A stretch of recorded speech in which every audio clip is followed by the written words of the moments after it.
اول حاجه هي الدليفري او الستيتس. دلوقتي اي كامبين تبقى شغاله بتعدي بشويه مراحل. اول حاجه الليرنينج، انت عملت كامبين، الدليفرنج بتاعها ايه؟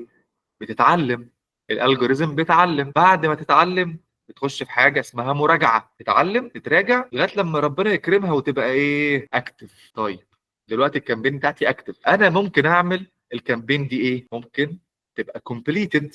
لو انا عامل لها ديت معين، تبدا النهارده تخلص بعد اسبوع، بعد اسبوع هلاقي الدليفري بتاعها كومبليتد. دلوقتي عملت كامبين ولقيتها جايبه نتائج وحشه، هقوم موقفها، هتبقى ايه؟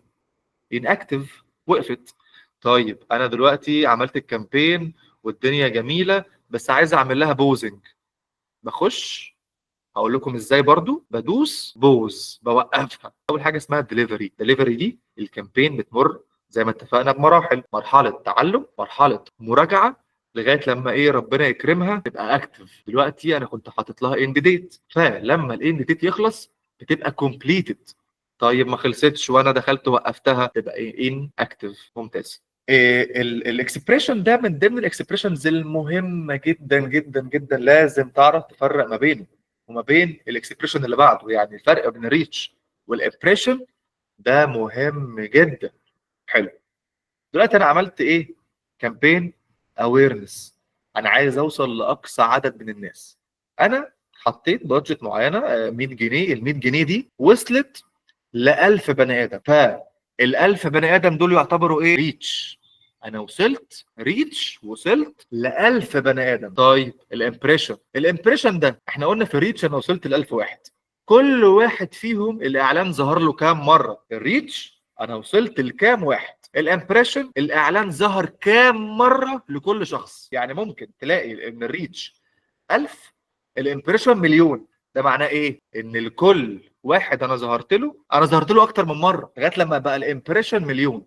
الفريكونسي او الكاب فريكونسي، الفريكونسي دي ايه بقى؟ هي اللي بحسب منها الامبريشن، انا ظهرت لكل شخص كام مره. وفي حاجه مهمه جدا يا شباب لازم تبقوا عارفينها في اي كامبين يعني شغاله بشكل ببرفورمانس محترم، لازم تبقى كسره فريكونسي 2. يعني على الاقل الشخص شافها مرتين في اليوم. تعالوا نحسبها كده بالمنطق. دلوقتي عامل اعلان، الاعلان ده ظهر لشخص واحد مره واحده، هل هيلحق يتفاعل معاه؟ لا طبعا، مش منطقي. لكن لو ظهر له مرتين، اول مره ياخد باله؟ مش هياخد باله. تاني مره ممكن ياخد باله. الريزلتس بتختلف ما بين كل اوبجيكتيف او كل هدف من كل الحملات وحمله اللي بعدها. يعني مثلا الريزلت من حمله فيديو فيوز، انا عاوز الفيديو بتاعي الناس تتفرج عليه، فدلوقتي الريزلت بتاعتي تبقى ايه؟ هتبقى فيوز، يعني الاوبجيكتيف بتاعي الناس تشوفني، فالريزلت هتتقاس بوحده الفيو. دلوقتي انا عامل اعلان انجيجمنت، بوست انجيجمنت، فالريزلت هتبقى مثلا 1000 بيج سوري بوست انجيجمنت، يعني في 1000 واحد تفاعلوا. لو هو اعلان مثلا زي ما قلت لكم فيديو، هيبقى 6000 واحد شغل الفيديو. هي نفس الريزلت. الريزلت دي انا عايز اعمل اعلان ريتش، هو وصل ل 61000 بني ادم، فالريتش هو الريزلت. الريزلت برضو لو انا عامل حمله سيلز، انا ببيع كونفرجنز، حلو، الريزلتس دي برضو هتبقى عدد البيرشيزز او عدد المبيعات. فالريزلت بتختلف او بتتقاس بطريقه مختلفه على حسب الجول بتاع الكامبين اللي انا مشغلها. كوست بالريزلت بتاعتنا ده اكسبريشن تاني.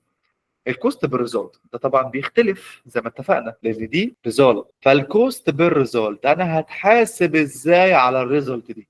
هنا نقلنا لاكسبريشنز ثانيه، سي بي سي، كوست بير كليك، يعني التكلفه لكل نقره او لكل دوسه بتحاسب عليها بكام. السي بي ام، كوست بير 1000 امبريشن، تكلفه ال1000 ظهور. انا بقيس الريزلت دي على حسب الجول بتاعي. طيب انا بتحاسب على الريزلت دي ازاي؟ برضو على حسب الجول بتاعي. السي بي سي تكلفه النقره بتبقى بكام؟ السي بي ام تكلفه ال1000 ظهور بتبقى بكام؟ الكوست بير بيرشيز او السي بي بي، ده اختصارات برضو، سي بي بي كوست بير بيرشيز. لو انا ببيع على ويب سايت مثلا، حاسب البيعه بكام. السكادول بقى انا هشغله الشهر ده، هشغله الشهر اللي بعده، هشغله لمده 9 ايام، هشغله لمده يوم، وهكذا.